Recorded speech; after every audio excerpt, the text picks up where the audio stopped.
আমার কলবে আল্লাহ ব্যতীত আর কেউ নাই, আমার রিজিক দাতা কেউ নাই, আমার ইবাদত বন্দিগি করার আর কেউ নাই, আমাকে ক্ষমতা দেওয়ার মালিক কেউ নাই। আল্লাহ বলেন, আমাকে স্বীকার করলেই আমি তোর টোটাল জীবনের দায়িত্ব নিয়ে নিলাম। এবার বান্দা জিকির করে করে করে করে দিলের হালাত যখন এই হয়ে যায়, এখন বান্দার মনে আর চায় না, এখন বান্দার দিল শুধু বলতে মনে চায়, আল্লাহ তুমি আমার কাছে আসো, আর কেউ নাই। আমার এখান থেকে বাড়ি বের করে দিলাম, টাকার মহাব্বত বের করে দিলাম, সম্পদের মহাব্বত বের করে দিলাম, সন্তানের মহাব্বত বের করে দিলাম, স্ত্রীর মহাব্বত বের করে দিলাম, ক্ষমতার মহাব্বত বের করে দিলাম, পীরগিরি বের করে দিলাম, মুফতিগিরি বের করে দিলাম, বক্তাগিরি বের করে দিলাম, মেম্বারের চেয়ারম্যানই বের করে দিলাম। আমার দিলে আর কারো জায়গা না, আসো তো একমাত্র তুমি আসো। हर तमन्ना दिल से रुखसत हो गई, हर तमन्ना दिल से रुखसत हो गई, अब तो आजा अब तो खलवत आ गई, हर तमन्ना दिल से रुखसत हो गई, अब तो आजा अब तो खलवत आ गई।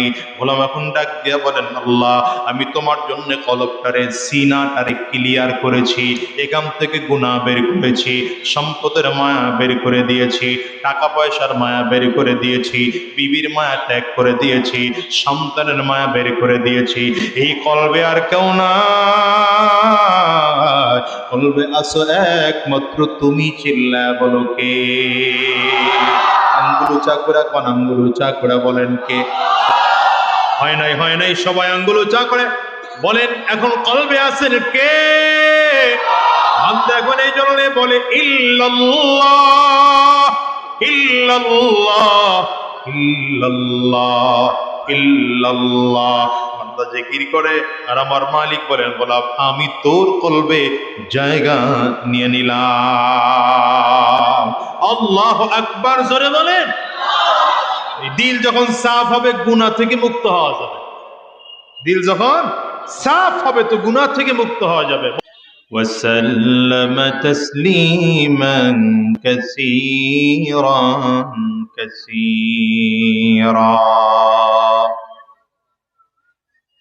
أما بعد فأعوذ بالله من الشيطان الرجيم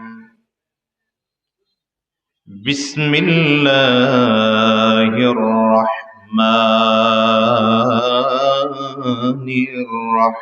الرحيم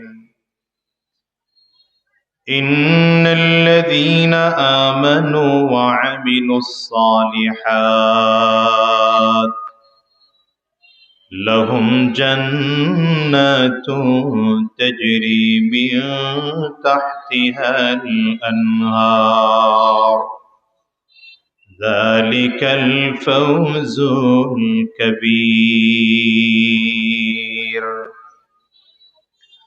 صدق الله العظيم وصدق رسوله النبي الكريم ونحن على ذلك من الشاهد। যে জান্নাতের নিচে দিয়ে নদী বয়ে যাবে, নহর বয়ে যাবে, জান্নাতের নিচে দিয়ে হাদিসে এসছে 4টা নদী থাকবে। এর মধ্যে একটা নদী হবে শরাবের, একটা নদী হবে স্বচ্ছ মিষ্টি পানির, একটা নদী হবে মধুর, একটা নদী হবে দুধের।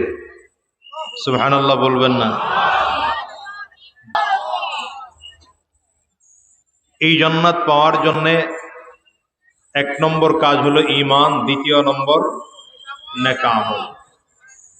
এখন ঈমান মানে হলো আল্লাহকে রব বলে স্বীকার করা, নবীজি মুহাম্মদুর রাসূলুল্লাহ সাল্লাল্লাহু আলাইহি ওয়াসাল্লামকে আখিরি নবী, শেষ নবী মেনে নেওয়া। ঈমানের জায়গা মোটামুটি যাদের যতটুকু আমাদের আছে, কিন্তু বাস্তব জীবনে নেক আমল আমাদের অনেকেরই নেই।